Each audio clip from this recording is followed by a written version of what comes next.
He's playing some games, the worst he recalls. He's gonna find out which one sucked the most. The angry video game nerd is here. Oh, he's making a list and checking it twice. He's gonna go home and eat chicken and rice. The angry video game nerd is here. He hates the games that stink. He knows which games to break. He just might even hate them all, 'cause he's mad for sake. You better watch out, don't give these games a try. You better not play them, he's telling you why. The angry video game nerd is here.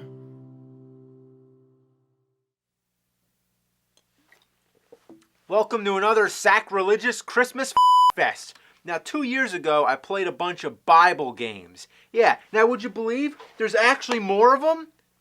Like, who makes video games based off the Bible? Why would you do that? These games suck. If I was God, I'd be pissed. First, let's check out Exodus, Journey to the Promised Land. What the hell's this? To start the game, please wait up to 9 flashes on TV screen. Power on, please wait 7 seconds between power off and power on. Wow, quite a lot of instructions just to start the damn game. You play as Moses. I guess on his journey to the Promised Land, he had to go through labyrinths and shooting W's at everything and collect sacks with the letter M. I don't know about this one. It's just a puzzle game. It's playable. Basically, you have to collect a certain amount of items in order for an exit to appear. I'm not even sure exactly what the items are, but it pretty much means that you have to uncover every square. Oh, this is so redundant. It's really one of those games where you need a turbo controller.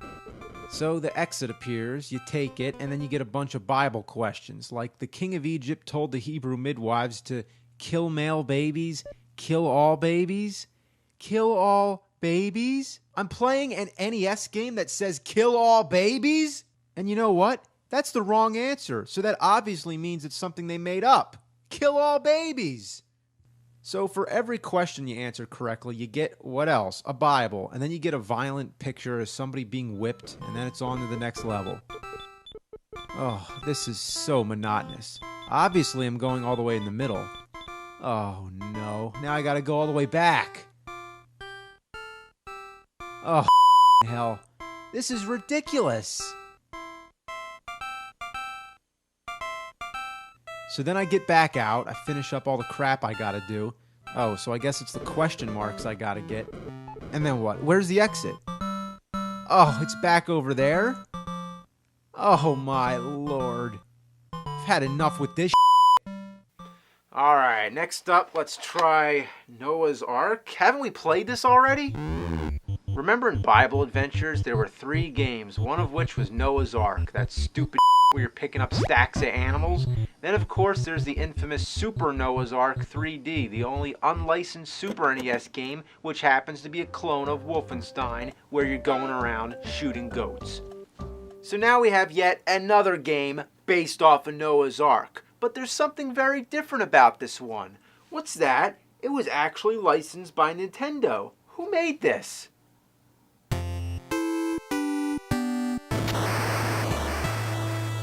Okay, now I'm really curious.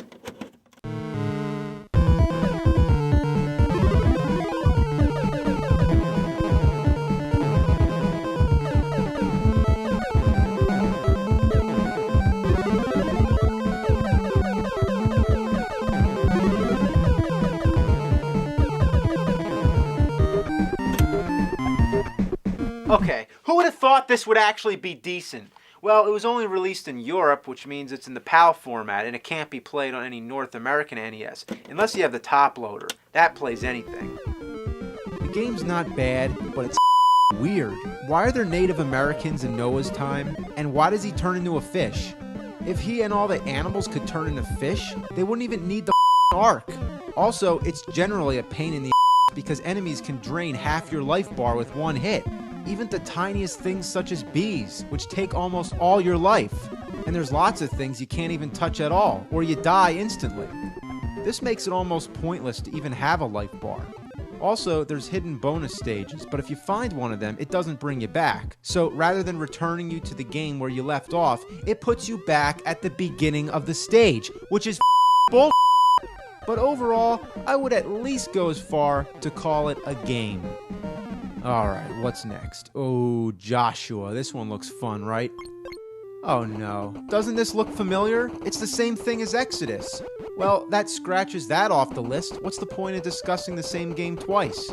The only difference is that you're Joshua, I assume, and that there's a voice. But what's even stranger, this game is a copy of a game, which is a copy of another game, Crystal Mines. Damn.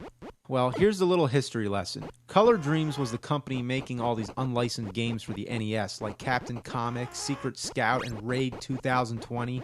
Maybe I'll review that in the year 2020. Anyway, Color Dreams, for whatever reason, decided they wanted to start doing Bible games, now under the name Wisdom Tree. Essentially, they were recycling some of their old Color Dreams games and adding Christian themes. For example, here we have Menace Beach, which was turned into Sunday Fun Day. Let's check it out. So this is Menace Beach. Basically, you're some kid on a skateboard trying to rescue some girl. It's plagued by god-awful control, a pathetic attack range, and the most annoying level design I've ever seen. But the most interesting thing about this game is that between each level, you see your girlfriend begging you to rescue her, and each time, her clothes gradually disappear. The first time playing this, I didn't even realize what was happening. She says, "I've been here so long, my clothes are starting to rot." Seriously, that's the only explanation. I think she would die of starvation before her clothes would rot. But the funny thing is that it's a strangely effective way to get you to play the game, because just for curiosity's sake, it makes you wonder how much of her clothes are going to come off. It's like, hey, we got this horrible game, but there's a girl taking her clothes off, so you gotta keep playing. How did this turn into a Bible game? Well, let's find out. Here comes Sunday Fun Day. It might interest you to know, this is actually the last game ever made for the NES, and it was as late as 1995. Oh, no, there's 3 games!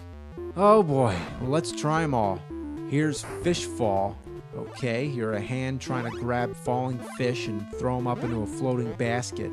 What does this have to do with the Bible? What does catching parachuting fish and throwing them up at an electric eel have to do with the Bible? Oh, okay, it's got some Bible verses thrown in. Now it makes perfect sense. Okay, let's try For Him. What? It's karaoke? Oh, please.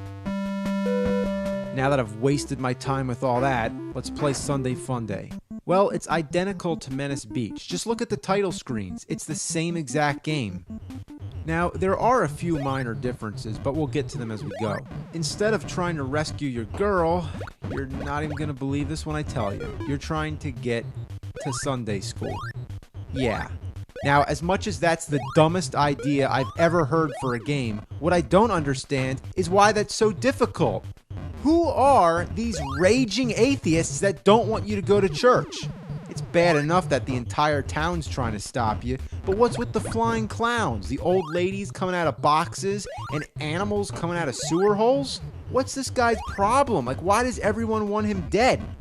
I'd say he's having quite a day. And the funny thing is, he probably gets to church and doesn't even mention it. Like, oh, what'd you do on this Sunday morning before church? Oh, well, I flew on a balloon that I got from some clown, and then I went through the sewers and beat up a bunch of plumbers. I hopped on some frog and bounced around on a bunch of springs and then I threw a bomb and blew some guy's face off. Yeah, look at the face. Oh, God, that's so violent. Now, instead of the stripping chick, you get this annoying who does nothing but nag you. Get your to Sunday school. The only other thing I've noticed that's been changed are some of the enemies. Ninjas are now kids, and these Elvis-looking guys are now plumbers. Maybe ninjas were too violent, and Elvis's devilish rock and roll was too much for a religious game. But everything else fits perfectly fine. Why does a bird come out every time you kill someone? And why do they turn from white to black? Kind of like a reverse Michael Jackson. Your attack is so pathetic. It seems you have to keep skating past people while tapping the button, and I never figured out the right timing. It's just luck whether you hit them or not. What are you supposed to be doing anyway? Just spinning around? Look at this. I'm still trying to hit this guy. Finally. Oh. Another real off is that it keeps going dark. Seems like I'm running into that problem a lot with games lately. It's so annoying. You have to keep hitting the switches to keep the room bright. Oh, come on, get the damn switch. Oh, what the Oh, man. I really hate those springs. All I'm trying to do is go down and to the right, but I can't make it. Oh. Oh. Oh, God. When you don't want the springs to bounce you around, they do. And when you want them to, they don't. What the Why didn't it bounce me? There's also these squares that make you fall through the pipes. I don't know what that's about. Some enemies you can only kill with bombs, and trying to get them to stand near a bomb is ridiculously hard. Come on. Of course he's not going to come near it. Okay, there. Perfect. He's laughing. He's got 2 bombs ready to blow, and he walks away. Okay, there's another one. Of course, he goes right past it. Oh, there he goes. Okay, look at this. This is nice. I'm stuck. I need a balloon to fly over the hole, but I need to go back to get the balloon. Too bad I can't jump high enough, so it's time to commit suicide. Here's the problem. This little ledge shouldn't be here. It's pointless because once you're there, you're stuck. Oh, get me away from the bombs. I hate those springs. Ah! Oh, got lucky there. I hate those things. They're the worst. Damn! Oh, this game is so annoying. Look at this. I got trapped in some sort of pipe. There's no way down. What I'm trying to do is get on the floor and go under it. But there's a spring that comes up. Then there's that damn switch making it go dark. I get bounced all over the place. Man, just get down there. Oh. Oh. Oh. I'm surprised. This game is actually really hard. It's one of the hardest I've ever played. Mostly because of this right here. You have to bounce on a bunch of springs. Some bounce you up and some bounce you down. The idea is not to touch the ones that bounce you down or else you die. But there's no clear distinction. They all look the same. At first, there's a pattern. Up, down, down. That's real nice. So it fools you into thinking that there's a pattern and then it just throws you off. But trying to avoid those down springs is almost impossible. Oh my this game. This piece of Oh man, I'm doing good. Holy I might actually make it.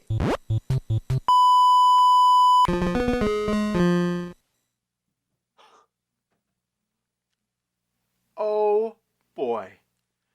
Alright, well, that's enough with that one. It's time to wrap things up. I got something to blow the lid off the crap barrel. Time to flick the switch, turn up the diarrhea dial. It's Bible games on CDI. Yeah, we're living on the edge. More like living on a prayer. First, we have Moses, the Exodus. Honestly, there's not much to say. It's basically an educational tool with some games thrown in. First, there's Pyramid Pursuit. This is the main game. Basically, you're exploring a pyramid. It's a point-and-click game, but not a good one that actually makes you think. This one is a no-brainer. It flat out explains what you're supposed to do. Go this way, go that way. The voices are the baloney you'll ever hear. I'm an idol worshipped by many.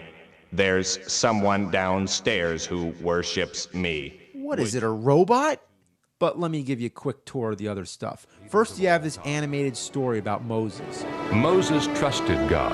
He knew that no matter what, God would take care of him. Then you have Tell Me More, which is basically just more history lessons about the Bible. In the time of Moses, a sacrifice might be an animal like an ox. Then you have the Bible, which is just scripture from the Bible. Then you have the Playroom. The first thing you'll notice is the sing-along. It's just a bunch of karaoke songs. Moses and me, we've got a choice to make. Leading the way, I've got to do it. But tell me, why is Moses and Me graffitied on a wall? Then there's a slider puzzle. Nothing to say about that. Then there's the coloring book, and this is where things become really ass. It's kind of like Mario Paint, but really hard to control. Seriously, your pointer just jumps all over the place. And what the hell's going on here? Leprosy? That's nice. Then there's this connect the dots bull. If you miss the dot, you get this irritating voice. Whoops. If you get the dot, Whoops. you get the irritating voice. Yippee! And it never stops. Yippee! Yippee! Whoops. Yippee! Yippee! Yippee! Whoops. Yippee! Is that really necessary? Like, what are they, crazy? Well, anyway, that's about all there is to say about that. The other two games are the same deal. They all have the same puzzle games, sing-along, and all that. The only real difference is the main games. David and Goliath has this board game. I am Goliath. You've landed on Goliath's square. That'll send him back. It doesn't make much sense because you never see the entire board, so you don't know where Goliath is. That's like if you were playing Monopoly and you put your face up to the game. You never know what's going on. The last game, Story of Sansom, has a game called Riddler's Race. So was the Riddler in the Bible? I didn't know that. So basically, you're a harpist on your way to play the harp at Sansom's wedding. But there's a bunch of people after you, and if they catch you, you have to answer a Bible riddle. Yep, that's it. Alright, well, I think I'm done. There's not really any more Bible games, or at least ones that actually qualify as games. There's one on Game Boy called the King James Bible. It's extremely rare, but all it is literally the whole Bible on a Game Boy cartridge. So I'm going to draw the line right there. So have a happy holidays and all that good Merry Christmas to all, and all good night. He's playing some games, the worst he recalls. He's gonna find out which one sucked the most. The angry video game nerd is here.